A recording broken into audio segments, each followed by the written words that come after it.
Welcome to the Jonathan Van Bilsen Show, featuring lively, in-depth conversation with compelling guests from our community. And here is our host, Jonathan Van Bilsen. Hello and welcome to this episode. My guest today is Mallory McGrath, an accomplished singer and founder and CEO of a legacy planning company. We'll learn all about her music career as well as her very interesting business. We'll be right back after these messages.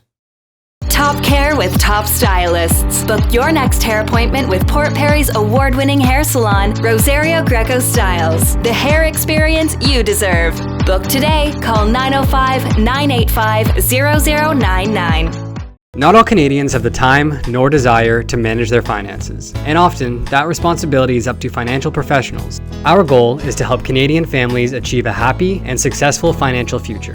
Visit us, the McClellan Financial Group of Asante Capital Management.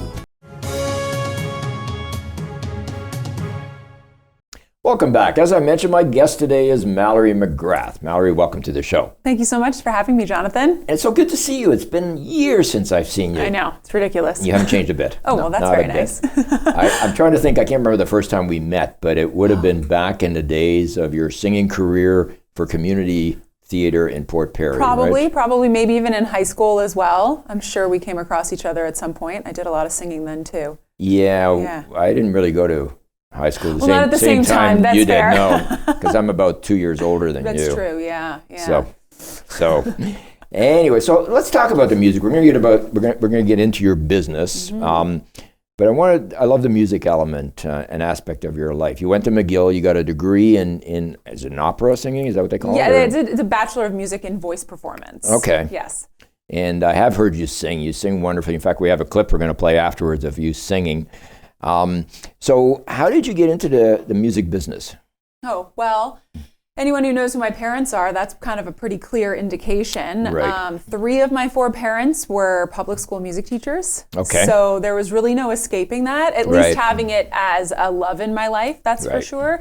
But I kind of discovered my ability to sing, in particular opera, when I was in about grade 9. Okay. And I knew I wanted to go to school and study singing more. And at the time, you couldn't get a degree in music theater in Canada. And it was very important to me that I had a university degree. Right. So I decided to study classical music and opera. And so I went to McGill and then ventured into the professional world for a while before deciding to leave and go in another path. It's got to be a tough business because there's a very small group of people that are extremely successful, and there's a whole lot of people trying to be extremely successful. Exactly, right? And talent isn't the only thing at play, and I think that's a hard pill to swallow and a hard thing to understand.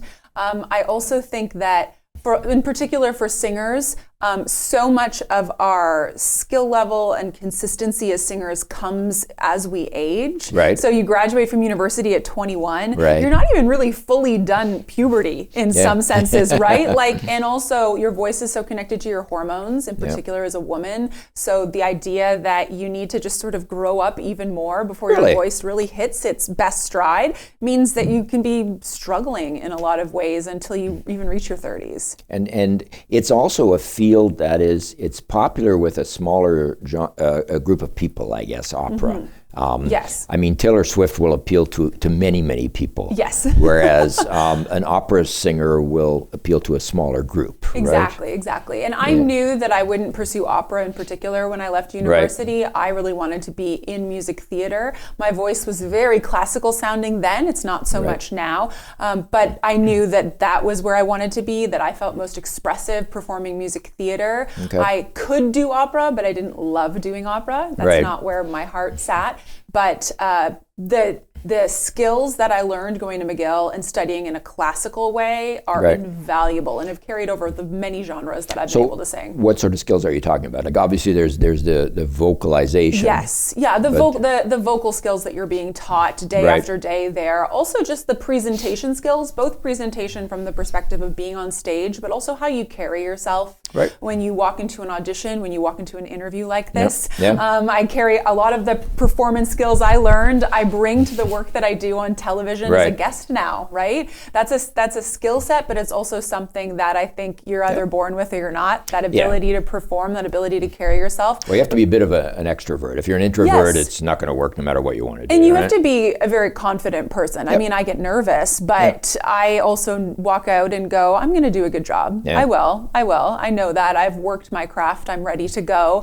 But you still get those nerves. But McGill was very good at teaching me to identify what kind of performer I wanted to be and to be able to do that well and consistently well, right? So you left McGill, you got into the opera business. I got, into the performance business. We'll give it more generalization. Okay. Now, we're in Montreal or back in Toronto? Or? No, I came back to Toronto and started doing the struggling singer thing. Right. So I was able to study at the Banff Center, which was really incredible, and that was in a music theater intensive. Right. You also sang in New York, didn't you? So I did go to New York. That's what kind of ended my foray in the official performance world. But I also knew it was definitely kind of like my last effort. Okay. I have dual citizenship, so that allowed me to go there and know that if I was given a job, I'd be able to take it. Right. And so I figured, considering so many of my counterparts in Canada were jealous of that citizenship, it seemed ridiculous that I not give it a shot. So I did. I went to New York and auditioned there for about a month. Right. And the audition process itself was great and I learned a lot, but what I didn't like was who the people were that I was seeing there. Was this The Sound of Music? No, that was a completely different thing. Okay. Yeah, that was earlier. But when I was in New York, just seeing the lifestyle that people have to be able to consistently audition, to go work that waitressing job or that bartending job, and just the amount of Red Bull and adrenaline and lack of sleep. I was you still need to eat, regardless of how talented. It just wasn't my jam. It just wasn't. I think it's sad that talent is not the dominating factor. Exactly. That's very sad in any industry, really. But in music especially, because really your voice is what sets you aside from everybody else. And if that doesn't count, then what's the point, right? Well, exactly. And I am it's hard to tell right now, but I am a very tall person.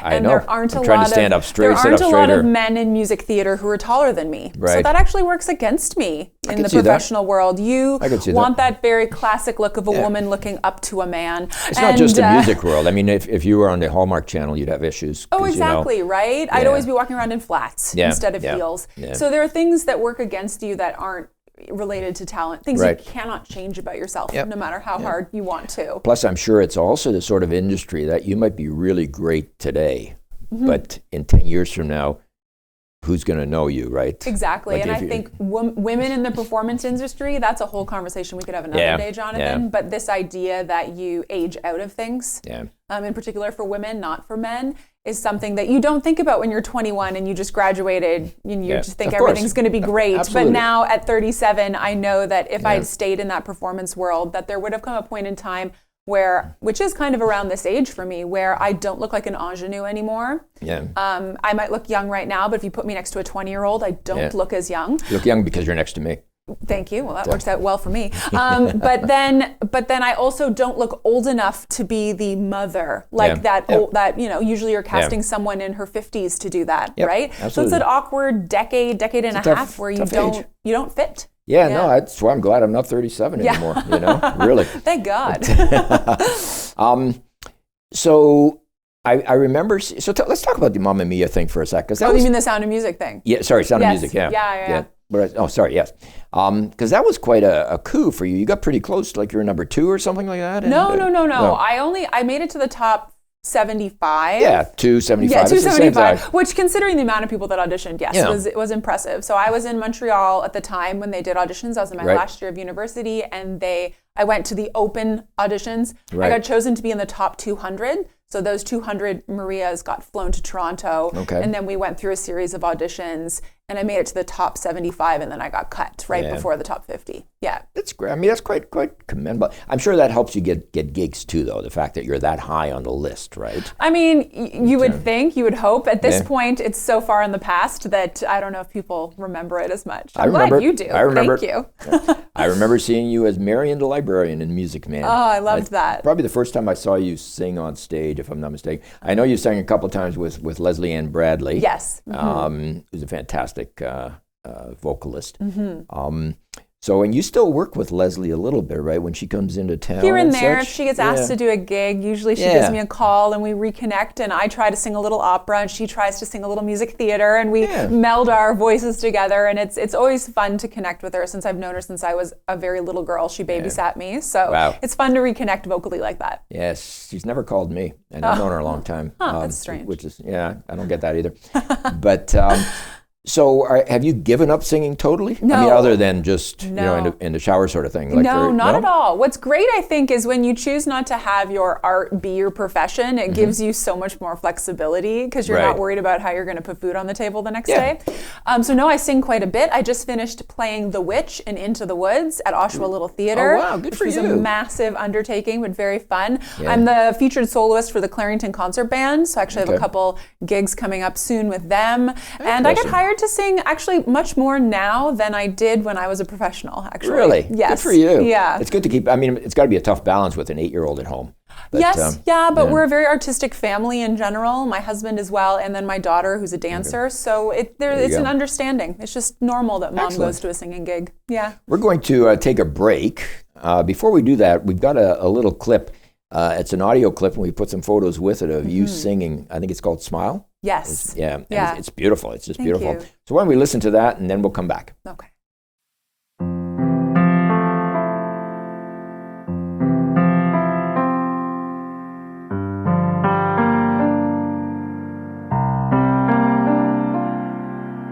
Smile, though your heart is aching. Smile, even though it's breaking.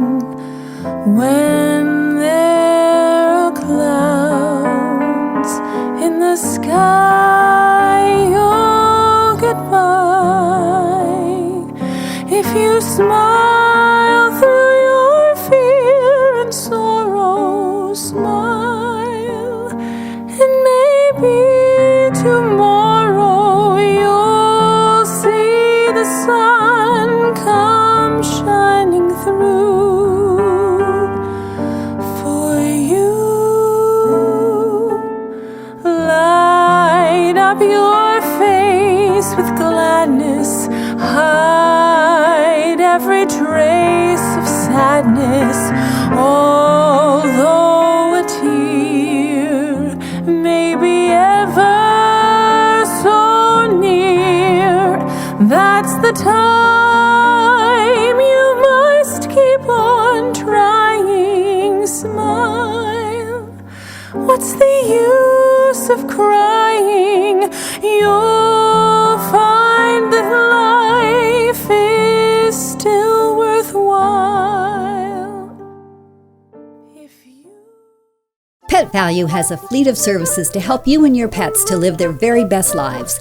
Visit Pet Value in Port Perry to discover a world of expertise, friendly staff, and everything you need for your pets. Pet Value, your pet, your store. Organizing an event, promoting your business, or just need to get noticed? At PP Print, our sale flags, lawn signs, and car branding will get you the attention you need. PP Print, more than just printing. At Voss, your independent grocer, it's all about hometown living and shopping. Owned and operated by Terry and Christine Voss, their newly renovated Port Perry store carries many local items to support our town and its residents. Welcome back. My guest today is Mallory McGrath, an accomplished singer, but also someone who's a founder and a CEO of her own company. Mallory, welcome back. So we talked about the music. We listened to you. Fantastic, as always. Thank you. I could talk about that some more, but I really wanted to get into this business that you've been running, I guess, for 5 years now, right? You started in... three and a half years. Okay, sorry. I thought it was 2020 it started. Yeah. And it's called Viive. Yes. Which is an interesting... Viive. Yes. And we'll put the information, the website and that on the screen. Where does the name come from? So Viive in French, V-I-V-E, means to live. Right. So if you look at the branding, you'll see that the eyes face each other like people. I see. Okay. Mm-hmm. So it's a legacy planning company, an end-of-life planning company. Wow. So correct me if I'm wrong. My understanding is that you were hanging out one day and a lawyer or friend asked you to help them for a couple of weeks on a project which turned into a 10-year project, and a lot of that was estate planning and things like that, which is what set you up for this career. Is that right? Pretty darn close. A lot of it was estate litigation specifically. So by the time families were coming to him, they were destroyed. Right? You don't come back from suing your sibling. That's it. That relationship is done. That sibling relationship is broken down. The relationships between nieces and nephews and aunts and uncles is broken down. That's the end of that family. That's the legacy of that family, is that the matriarch, patriarch have died, and now people are fighting, and that's it. That family doesn't. And this happens a lot. It happens so much, Jonathan. I'm an only child, right? So I can't really identify with that. That worked out nice for you in some ways, right? Yeah, it was actually, there was certainly no hassles with other family members. Exactly. But I certainly get, and I know people who have had issues with family, and when people get together and they're in love and the world is perfect, this will never happen to me. Of course not. and away you go. Yeah. So what you do, if I understand correctly, is you gather all the information from all the participants, get them talking when everybody is still cognitive, when they're still alive, and so forth, and you set down the rules for a time when they're not. Right. So what we really want to do is take a traditional estate planning model, which typically for most people is get your will, get your power of attorney for property, power of attorney for personal care, maybe work with a financial advisor and make sure you have enough money to live to be 100. Right. That's a very traditional model. It's very restrictive. All of those things are very important and should happen. Yep. But that's not all. Those are two little tiny slivers of a puzzle, right? Or of a pie graph. That's not enough. What we see in estate litigation is a lot of times people are fighting because there was no communication over choices that were being made. So mom and dad sit down with the lawyer, they do their will, and then they die, and all of a sudden the kids read the will and go, whoa, why was this decision made? Right. And I firmly believe that the gifting of money for people actually connects to how much your parent loves you. Even though that's not probably why the parent did what they did, that's what we feel. And because mom and dad are dead, we can't ask them why they made a choice. So what we really wanted to do was look at estate planning from a more holistic and well-rounded angle. This idea that we shouldn't just be planning what happens to our assets and looking at money. We need to be looking at the aging process, because that's where a lot of the turmoil begins in the family, when the parent is actively aging and requires considerable care. And then we start looking at those legal and financial and accounting things that are very important to focus on. And we're gathering all this information and housing it in one distinct cloud-based database. We work with a company called SideDrawer, our main partner, and everything is being kept there. And all of this is constantly being communicated to the family so that there is no room for disagreement, so that everyone knows why mom, dad are making the choices that they're making. But it also gives them an opportunity, so when they're gone, all that information is there. If there is an executor and that, they don't have to start digging through everything. No, because this whole joke that an executor's year exists, that it should take a year to administer an estate. First of all, the court system and the CRA is never going to let that happen. And also, it's difficult to find everything that your parents or loved ones have, especially because we live in a society where we don't talk about money and we don't talk about death.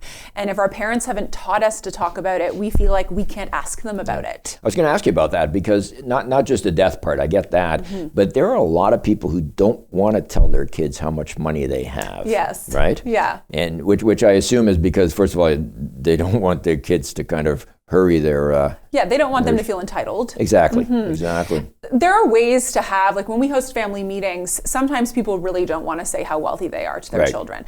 And that's okay. We can just pick a nice broad number. We can just go, let's say mom and dad's estate is worth $1 million. Now let's talk about how that $1 million is getting divvied up. They don't need to know the full amount. They need to know where things are. They don't need to know the values of them. I mean, if you invest everything with one organization, well, then you just need that broker's name and you can stay in touch with them, right?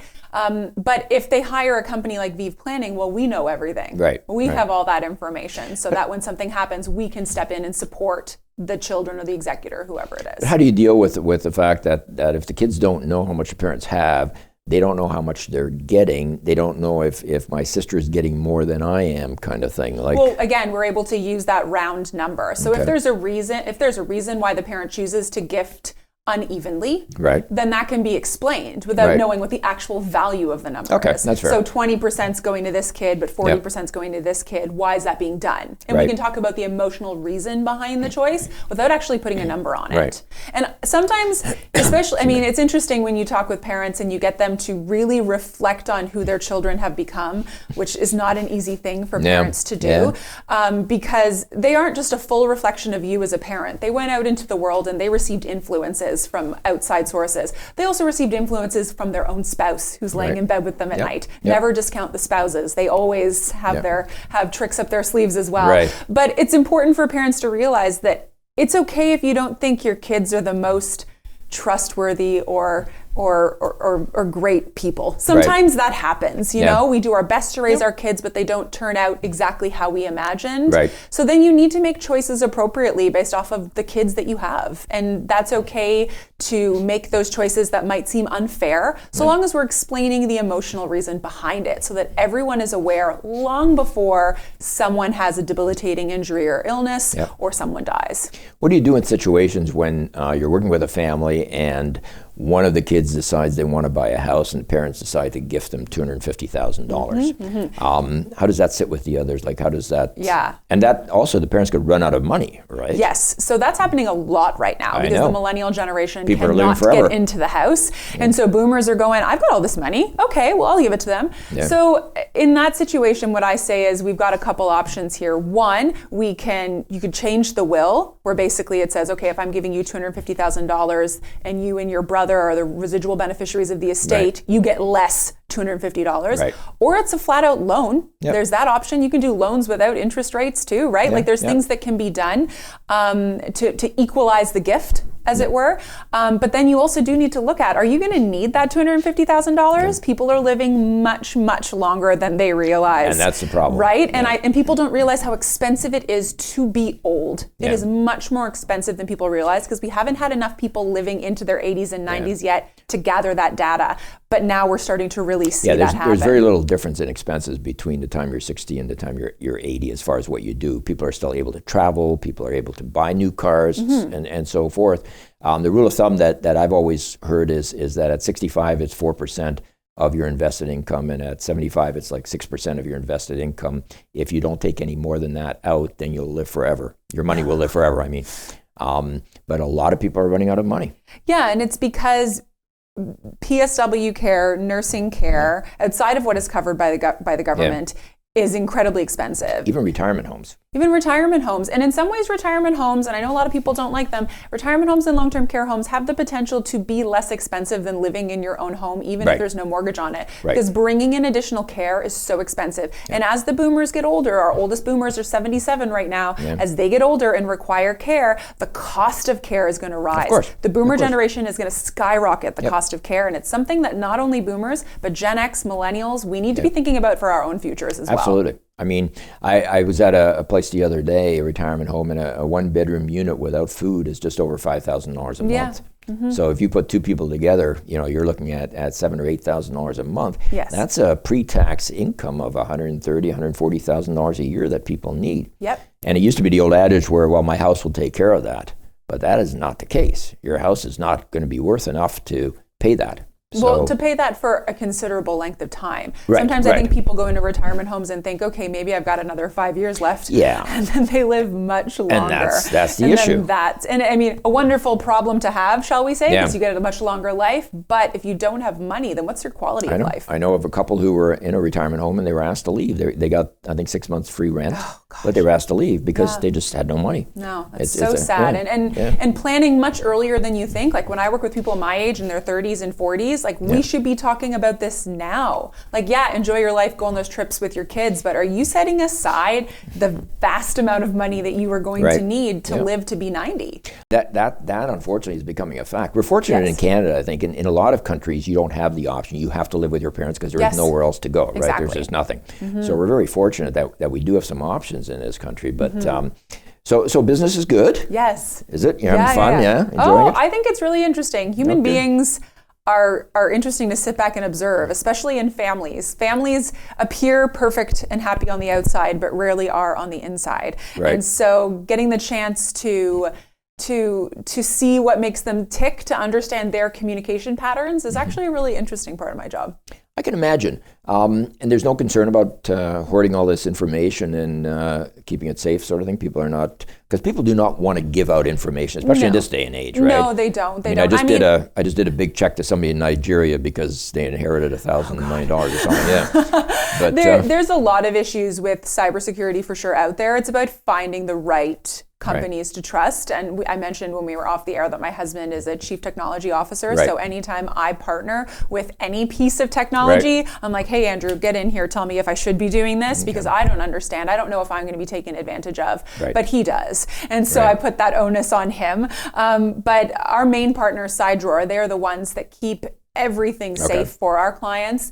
And it's also, I think, about making sure that when you work with a practitioner, no matter what they do, that they have cyber insurance, that they have certain things that are going to guarantee some safety for you, and asking those questions. I encourage any potential clients I have to ask how I keep them safe. And you have an entire network, too, of accountants and lawyers and financial planners and so forth, which is great. Unfortunately, your time has come to an end. Oh. That was the quickest half hour in a long time. We could keep going. We could go forever on this. We could, Jonathan. I mean, I have lots of questions because I'm at that age where I'm starting to think about, getting old. Well, you and I should have a little off-air chat then, I think. Yeah. Thank you so much for being part of our show. Oh, thank you so much. It was great to reconnect. It was absolutely nice. Thank you so much. And thank you all for watching.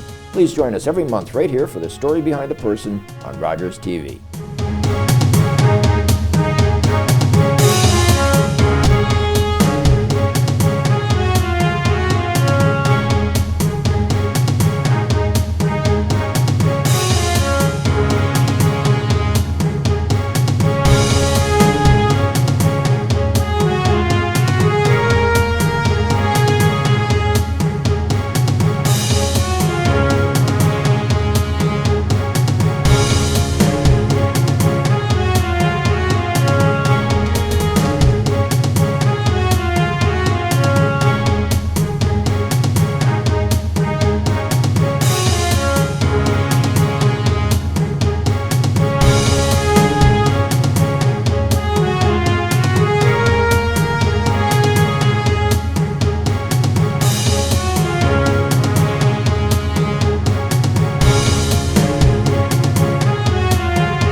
Want to know what's happening in Skewgog?